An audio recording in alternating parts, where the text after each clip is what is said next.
Hello everybody, my name is Kozan. Today I would like to talk about Starcraft 2.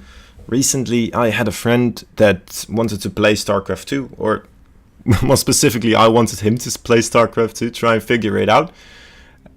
So I was looking on the internet a little bit here and there, trying to find some guides. There's some out there, but I didn't really feel like they, either went too in depth on certain things and overcomplicating, or just giving the information too quickly, or they were leaving certain things out that I still felt were quite important. So I just wanted to make a video that was very well flushed out, edited and everything, for people like him.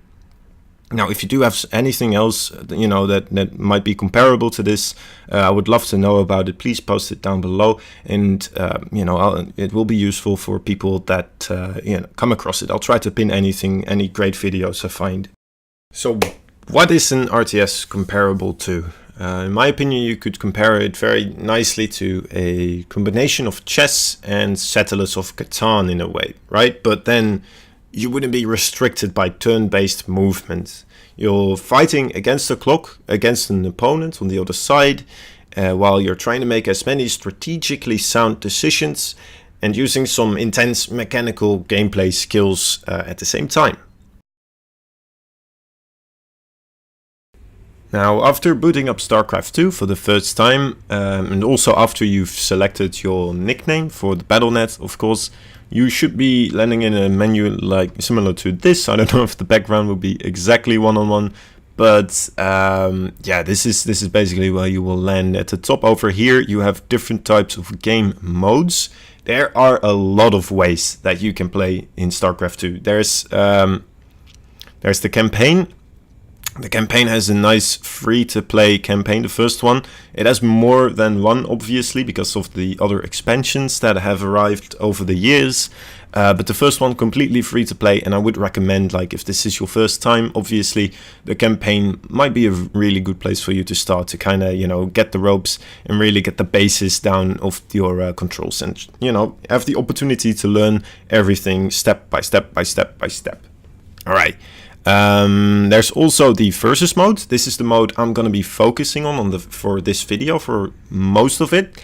So the 1v1, obviously, that's the primary focus for StarCraft 2. StarCraft 2 completely made by Blizzard with the idea in mind that they're balancing around the 1v1 scenario, and then always for the pro level. There are, though, obviously team games available as well, where you can play 2v2, 3v3, or 4v4. And there's even a Archon mode. This one you can play, you can basically play 1v1, but then you have your friend with you, controlling the same army and the same units. And you'll be playing, of course, versus a opponent who also has their buddy there with them, and also are controlling all the same units and army stuff. Now, for the final way to play StarCraft 2, this is where things get really interesting and bonkers in a way. The custom game mode section, also known as the arcade. I'm not going to go into any of this. There's so many different types of games, actually different types of games. I know there's some RPGs, there's tower defenses, MOBAs, a lot of that. So yeah, again, all free to play, and it's very nice to just hop in there and try some stuff out, with some friends. It can be a lot of fun. Now, with that all being said, I would like to go over the main objectives or goals for the 1v1/team games, right? What do you actually have to do in this game? Well, your main objective is to defeat the opponent, right? You want to defeat the opponent, destroy his buildings, destroy his units, stuff like that. You do this, obviously, by setting up your own economy, setting up your own production facilities, using those facilities to build more units and armies, and then trample the opponent using those forces. So, in the game, you can basically win using something called macro, which is, using your production facilities and having a really good economy, being very good and efficient and quick with setting all this up, and then just having way more units than your opponent is able to handle. Or another way to, win and beat your opponents would be through micro. Micro is how efficient you can be with your units, and maybe that's going to be a little bit more tricky for the beginners, but I do want to touch upon it. Like, there's many different ways you can control your units. It might not seem that at the beginning, but yeah, if you keep looking at all the pros or like other people playing, you'll start noticing a whole lot of like tiny little things that people are doing with their units to try and maximize the amount of damage each and every unit can do. Now, then there is a third way you can actually win this game, in a way, and that is, well, at least like maximize your chances of winning, which is through scouting. In the game, there is this thing called the fog of war, right?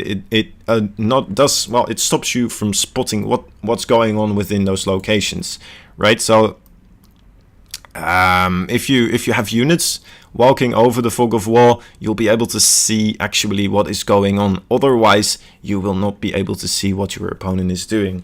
And if you know what your opponent is doing, obviously it's going to be a whole lot easier to actively counter their strategies. That having been said, do try to make use of all three of these things, since your attention is a resource and you have to decide on what you're going to focus on the most. Alright, now let's talk about how you actually move your units and how you actually move your camera around in the game itself. Okay, so as we can see over here is my mouse, and to actually move my camera I would hold down my middle mouse button and then start moving the mouse in any direction. This way it's very quick, very efficient, a good way to move the camera. Another way, an optional way, overall maybe a little bit less efficient, you can move the mouse to the edges of the screen, and this way the camera will move in whatever direction you want it to. The third way, which is another it's kind of a quick way, right? You can just see on the bottom left over here, there's a mini map, and if we were to click, for example, over here on the map, we immediately go to that location. You can even see with the bar or the icon over here what we are actually looking at, and if we go back to this place, there we go, we're back again. Yeah, so a very efficient way to move your camera, very quick and very precise. Now, there are stuff like you can use your scroll wheel to zoom in and zoom out. It's a little bit less useful. Insert and delete key, they also rotate the camera. Again, you're not really going to be using that all too much. Okay, now last but not least will be the location hotkey. So you can actually have a hotkey specifically for a camera angle. Right, so if, for example, if I were at my main base right here and I wanted to, maybe it was under attack and I had to get my camera on my main base as quickly as possible, I can use, this is the standard keys. You can change these to whatever you want, of course, but if you press Ctrl F5, and you will see right now I'm moving away over the minimap, and I press F5 again, I will immediately be on the exact location. This works for, I believe, F5 through F8, so let's see, I can put up a couple over here. I'll put up Control F7 over here, and I'll put Control F8 over here, and then we can clearly see that if I cycle through these F5, F6, F7, F8, I'm going to all these locations, and a very useful tip. Okay, so now we know how to move the camera around. Let's talk about how to actually select our units, right? For example, we have a Marine over here. We want to select a Marine. Very simple, you just left click on the Marine. Alternatively, we could drag a box over the Marine, and then, anything that's in this box, let's go over here actually, anything within this box. So we want all the Marines selected, we get all the Marines. If we only want half of them, we can make half a box, and then we'll just get half of them. Now, you don't always have all the units you want perfectly squared up like this to box them. You might have a situation where there's other stuff in between those units, right? You don't, like, for example, over here, I have workers, I have a Reaper, and I have Marines all together. And I just want to have the workers in this case. I just hold down the Control button, Control, and then press left click on an SCV, right? So then I get all the SCVs that are on screen right now. As we can see over here in the bottom, we have all the SCVs selected. If I wanted all the Marines, I just simply control left click on the Marine and all the Marines are selected, right? Now, if I want the SCVs and the Marines without the Reaper, I could simply, let me see, hold down Control and Shift as well. After already having selected the SCVs, and then left click on the Marine. And as you can see, the shift adds to your selection, right? So if it would be the same as if I only want 2 Marines. I can click one Marine, shift another Marine, and I can precisely say which unit I want in. Or if I keep holding shift, I can click them again and they will be released out of the control. Let's see. Releasing out of the control is a little bit easier though if you do it on this part of the screen. Over here you can deselect units as well, and this helped me out a bunch. So if I were to hold down, you know, I have everything selected. I don't want the SCVs in this selection. I hold down Control and Shift to deselect again, and I press on the SCVs, and there we go. All the SCVs are gone. I want the SCVs in again. Control Shift, click on the SCVs, and they're in. Control Shift, and they're out. Right, very easy stuff. Hopefully, anyway. So yeah, you have Control to select everything. With the Shift, you can add or remove from the selection. And then if you do both of them at the same time, then obviously it works, you know, for adding or removing the selection of all the same units you see on the screen. Or simply doing it over here, then it's for all the units you have in your selection. Now, another great way of selecting units would be the F2 or F1 command, right? You can see them over here above your minimap. F2, very simple. It selects every single military unit you have on the map, right? So over here I have a Marine, he's selected. Over here, these Marines, they are selected. All the Marines and Reapers over here also selected, every one of them. Now for workers, I have the F1 hotkey, right? If I press F1, I'll select one idle worker. I won't select all of them. If I want all of them, I'll press Control F1 and I'll get all the idle workers.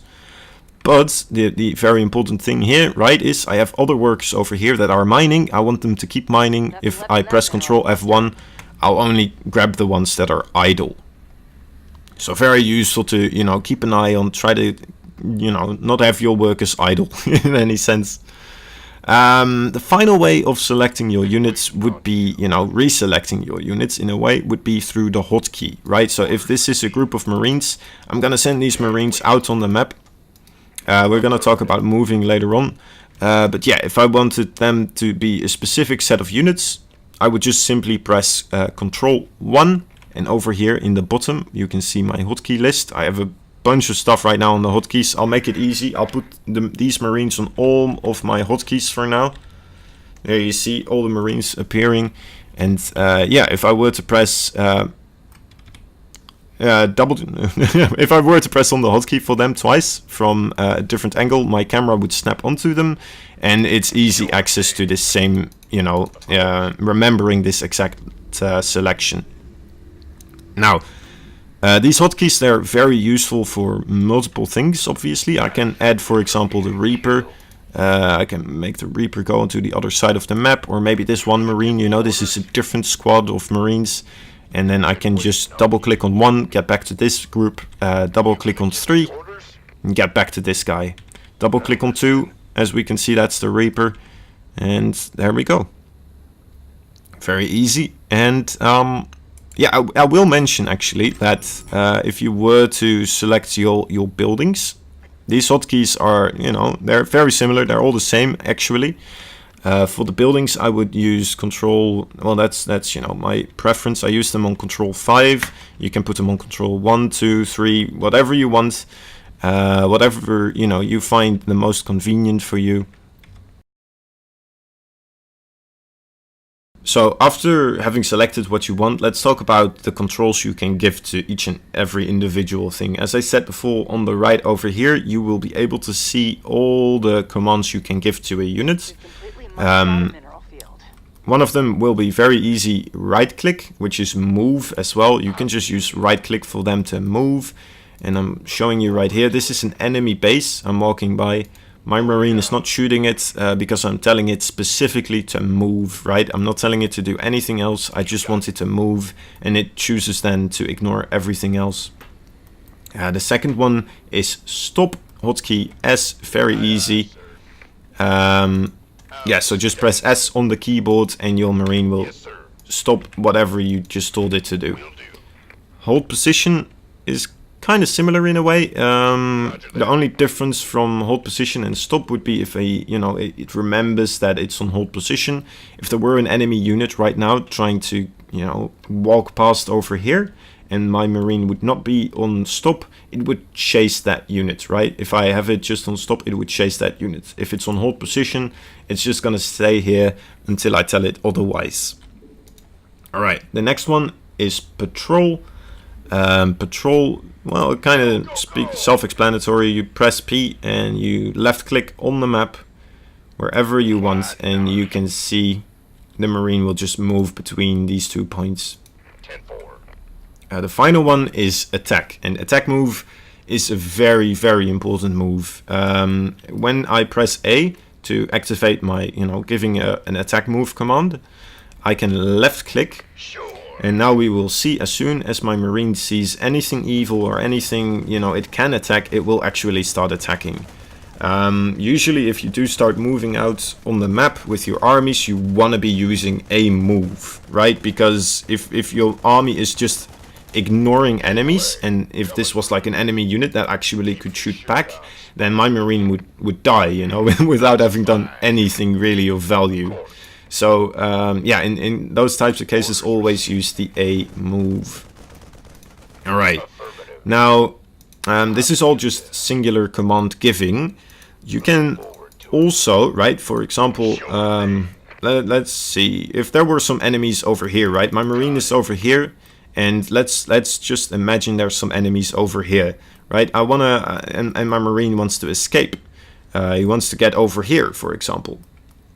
Then I can't just click here, right? Because then it's gonna move past all the enemy units. I want him to be safe.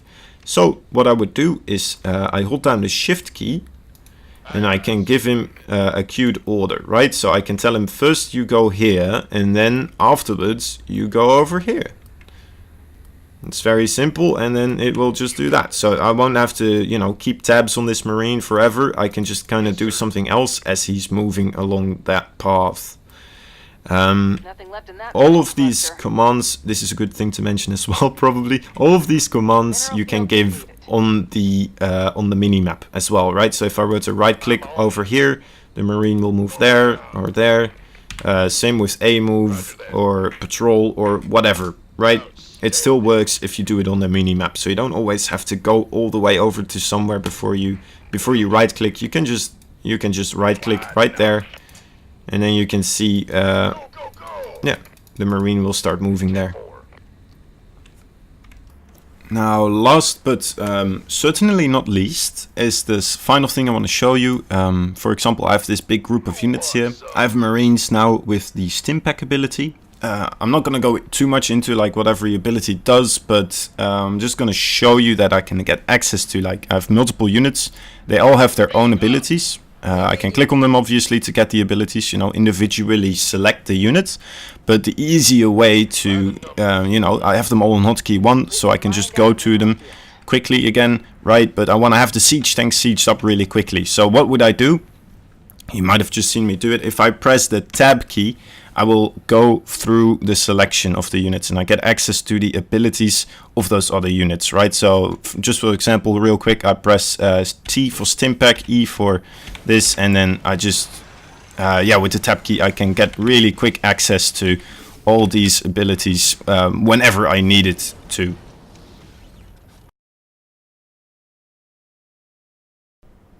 So there's two more subjects I really want to touch upon. That's resources, and then we'll get into like the races after that. And then we'll also still do something with the settings. I'll just show you some quick settings afterwards and like little helpful things. But first I want to talk about the resources you have available to you within Starcraft 2, right? There's two main types of resources, and then there's a third one we'll get into later on. Across the map you will see multiple, well, you'll start out with the main base. Right now we have the Terran main base. I'll make another video later on with the Zerg and Protoss one explained as well. But alright, here we go. Just for the sake of easiness, here's the Terran base. We can build workers here, and we already have 2 workers. And we have 2 types of resources next to these types of bases, right? So there's the minerals.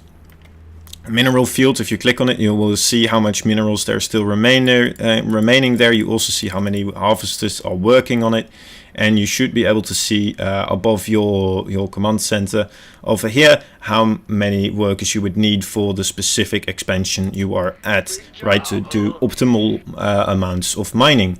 All right, so it's very easy to mine minerals. You just kind of right click on the mineral patch from the command center. I would be building more SCVs. So for the the easiness, I would just right click on this. You'll see a little pathway coming out over here. This is the waypoint, meaning whenever I have another SCV that is being built, I will be able to get that SCV straight towards mining without having to tell the SCV to manually having to tell the SCV to go mine.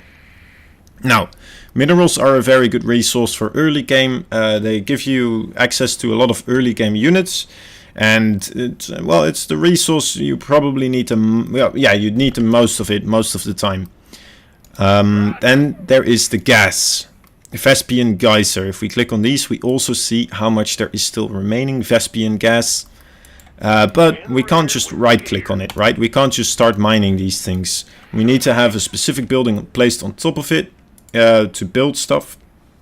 I'm just gonna go very quickly to show you how to build a gas geyser mining facility. We go to the build structure over here, and then over here we have refinery for the Terrans. Anyway, very easy. We just left click over here now, and the SCV starts building. Now, once this is completed, we will be able to mine gas from this location. We'll have 3 SCVs going back and forth. Hopefully that would be optimal. The final type of resource is supply. Right now, supply, I am at 78 out of 78, which means I've already built up quite a bit of an army, as we can see over here. That's my army. So yeah, it makes sense that right now I can't build any more stuff, right? I just don't have the housing for it or the supply to really sustain any more units. Now, for the Terran, we have the supply depots over here. I'm going to put one down just for the sake of showing how to kind of increase or handle this resource, right? As soon as this supply depot is done, it costs us a little bit of minerals to build it.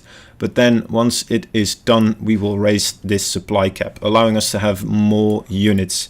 And you'll see as soon as this is done, we will start having this go up again, right? See, there's the SCV building again.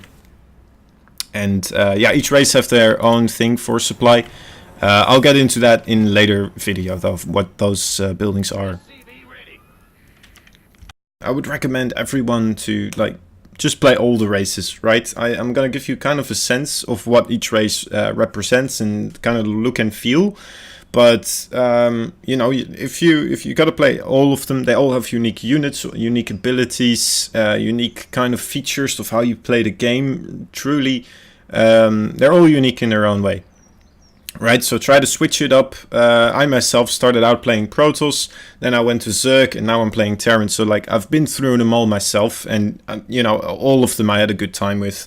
Alright, so let's start with the Zerg. They are known as a hive mind alien race, traveling through space to infest planets across the galaxy. They are known as the Swarm. There's always more Zerg, and they evolve and adapt to the environment that they find themselves in. They are kind of an evil race in a way, right? They're corrupting and taking over anything or anyone trying to stop them, or anything really they get into contact with. And you have the Protoss. They are a highly advanced alien race as well, that have been combating the Zerg for a really long time. They are purging entire worlds with a huge space armada in order to exterminate any Zerg contamination. They are known for their technology. psionic abilities, and they sometimes mix those two, and it makes interesting stuff happen, right? They pride themselves for being noble, but even within the Protoss race, there's different factions at play, and it's interesting story stuff. Alright, so between these two races and the war, suddenly the Terran, right, the humans, they've been thrown into this war of these two alien races after having expanded upon their own technologies for a long time and having discovered space travel. They are less technologically advanced than the Protoss and have no real affinity towards psionic abilities, but nevertheless they always find a way to really pack a punch through clever tactics. The way they've translated these things into actual gameplay I will discuss right now. I will go over a couple of things, you know, maybe the main focus of the gameplay that I've found always being part of these races. Of course, there's multiple ways to play every and each race, and you know, players just keep inventing new ways to make use of the tools that we're giving to them. So this might still be a little bit of an opinion piece, but overall, let's start with the Zerg again. So they have a really high mobility, which makes them really good at counterattacking where the enemy is weak. They can expand very quickly. They have quick or cheap expansion, so if they are left unchecked, they will expand all over the map. They can change their army composition really quickly. So, for example, if the enemy has a big space army, they can very quickly just make their own space army afterwards, or space air army afterwards, and just, you know, try to combat the enemy that way really quickly, adapting to the situation. Also, they have access to a lot of very expendable units, right? So, for example, the Zergling, small units, they can get in and get out really quick, try to do some damage, and if you lose them, it's not the biggest of deals. Protoss. Protoss. Protoss, they are a little bit more expensive, but they're also very powerful units, right? They have very strong abilities and spellcasters within their race, and well, they are less versatile maybe than the other two races. They are a little bit more dedicated to the army composition or the technological route they take each and every game, right? They have to kind of, you know, make decisions in that way, which way they're gonna go down, and then dedicate themselves to that strategy in a way. They also have a really, you know, still really cool abilities through warping in and teleporting units across the map, making them still very versatile in where they can strike. Terrans, okay, Terrans, yes. They're very good at harassment. First of all, they can very nicely shut down certain areas as well. They're very good at setting up defensive positions in a way. They have mines, they have tanks they can set up, flying units that with ginormous guns. They have also the ability to be more versatile with their production. Not as versatile as Zerg, but a lot more versatile than the Protoss would be. They have these add-ons for their buildings. They can lift up their own buildings, fly them around, switch them around, and make the buildings be, you know, more efficient at a certain specific thing. Also, the mechanics for Terran are probably gonna feel the most familiar to you if you have played other types of RTS games before. For this part, I'm gonna be using the unit tester map. It's a arcade map. You can find it under custom arcade, and then just type unit tester. You'll find this one, double click on it, it will open it up. In this map you can try out all different types of units. You can just spawn them in real easily. You can change the upgrades and all of that good stuff. So you know, you can figure everything out unit wise that you want. So I want to mention some stuff about Starcraft 2 terrain. First of all, you have the low ground and the high ground. Over here we have a red marine on the high ground, a blue marine on the low ground. The blue marine, obviously, wait, hold up, here we go. I'm gonna turn off the vision for myself for the red marine.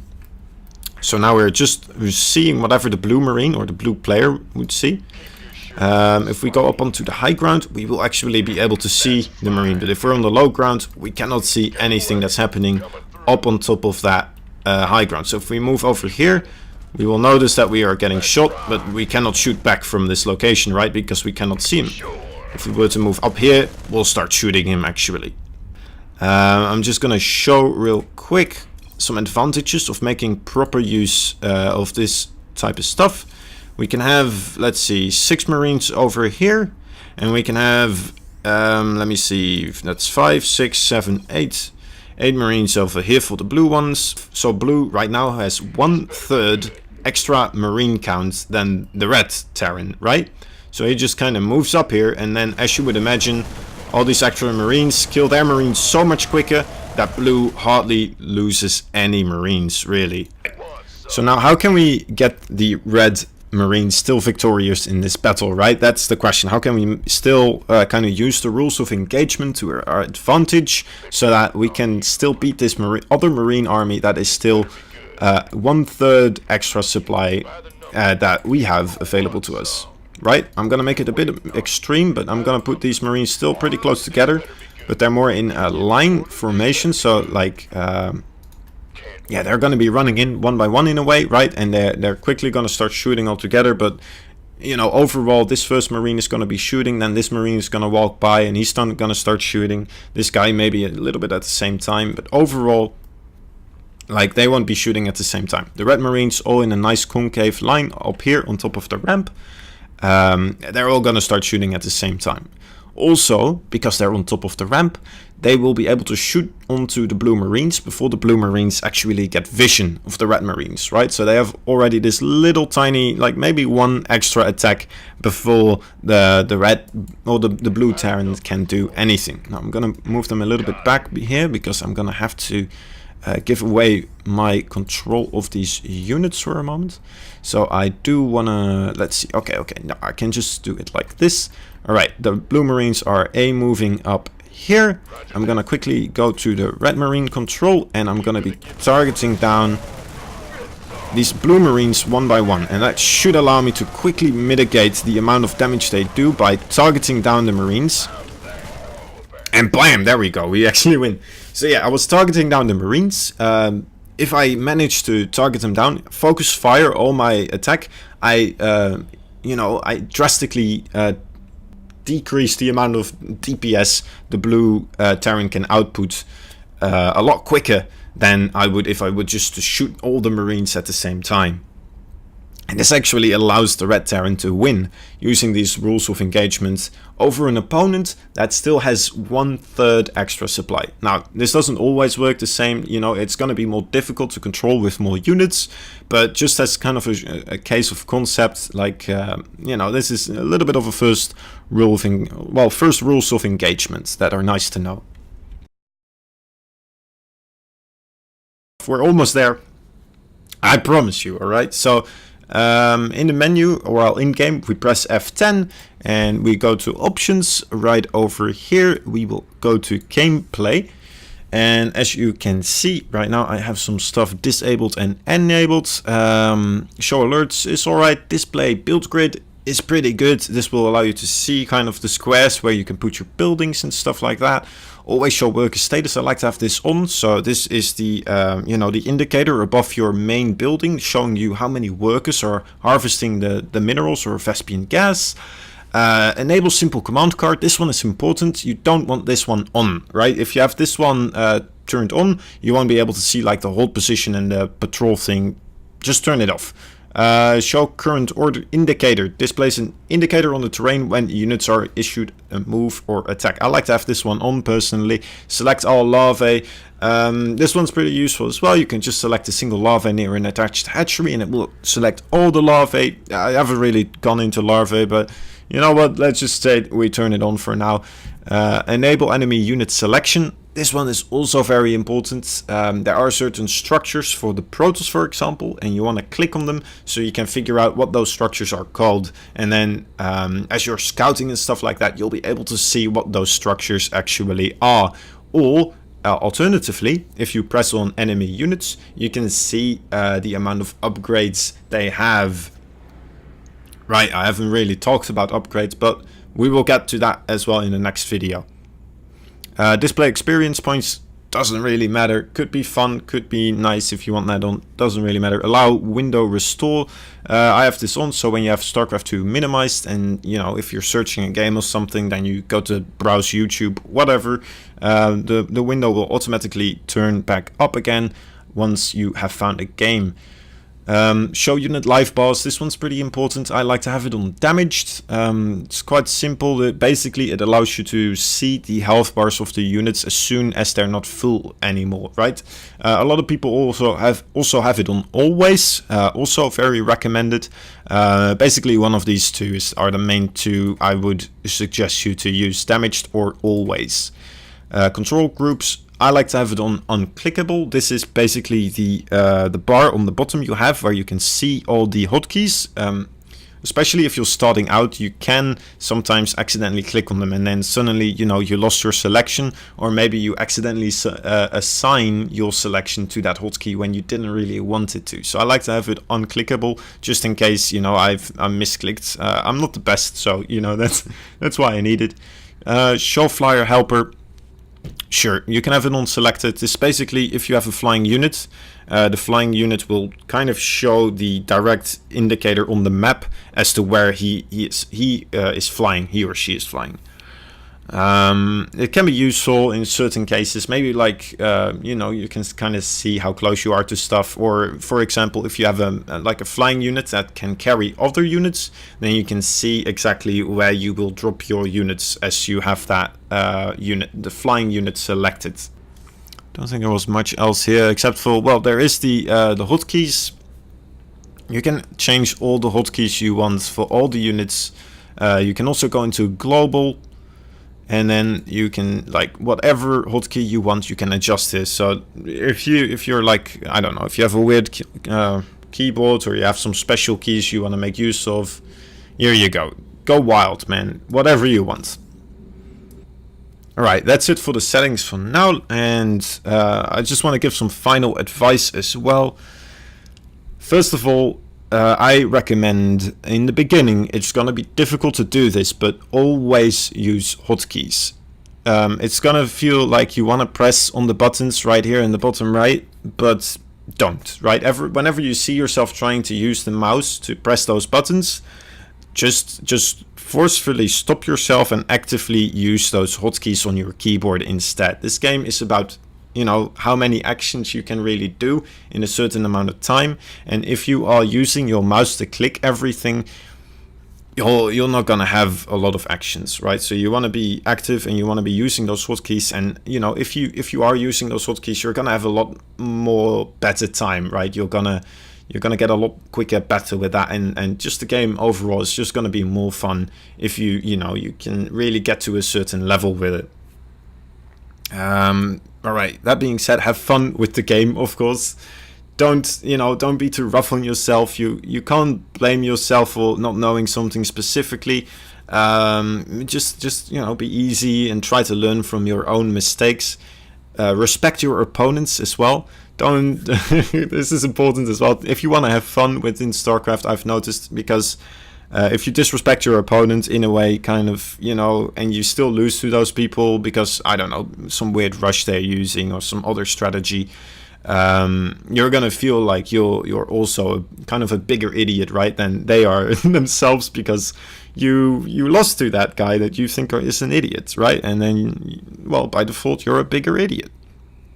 So be patient with yourself in those moments. Try to learn from those mistakes. Try to readjust your point of view.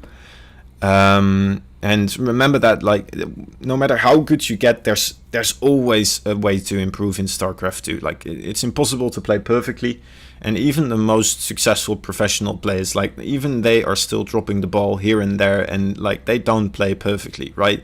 They still need to learn things, maybe strategy wise, or just, you know, get a little bit better here and there with certain unit controls, and it's just part of the game, continuous improvement.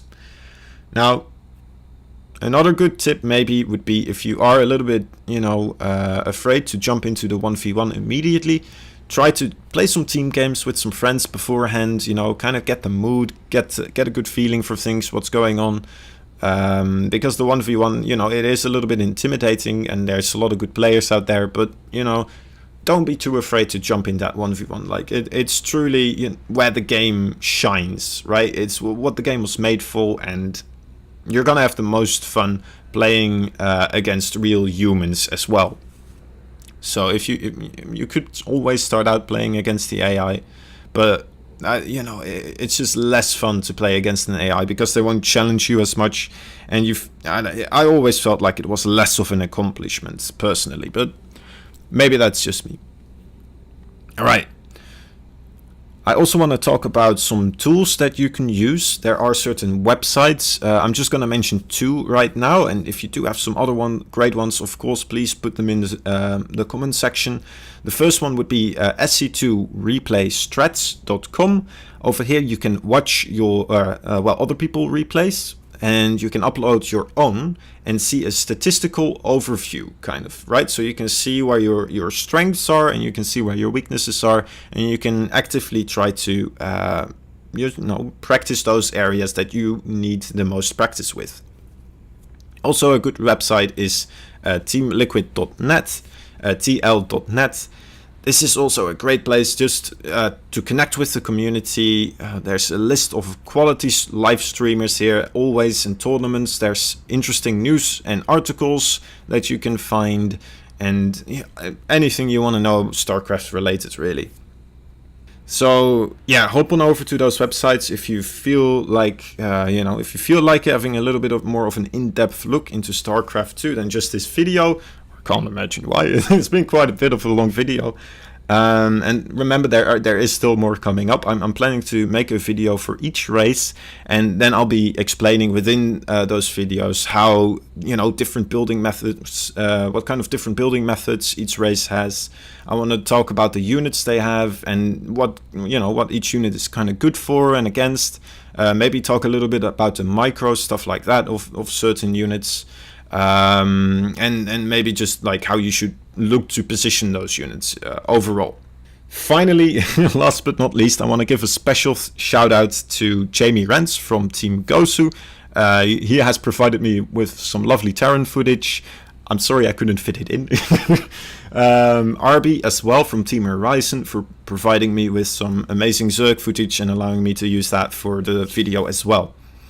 And also, of course, I can't forget my friend Bibs, who patiently has been waiting for me to finish this video in order to learn StarCraft 2. Thank you, Bibs, for your patience, and I hope it was worth it. So, also, everybody, if you're still watching, thank you for watching. I appreciate it. I really enjoy that you pulled all the way through, and I really do love this game, and I hope that I brought some of my enthusiasm onto you as well. Have a good one, guys. Good luck out there on the ladder, and wishing you all the best. Goodbye. Is anyone gonna watch this? I don't know. Maybe. We'll see. We'll see.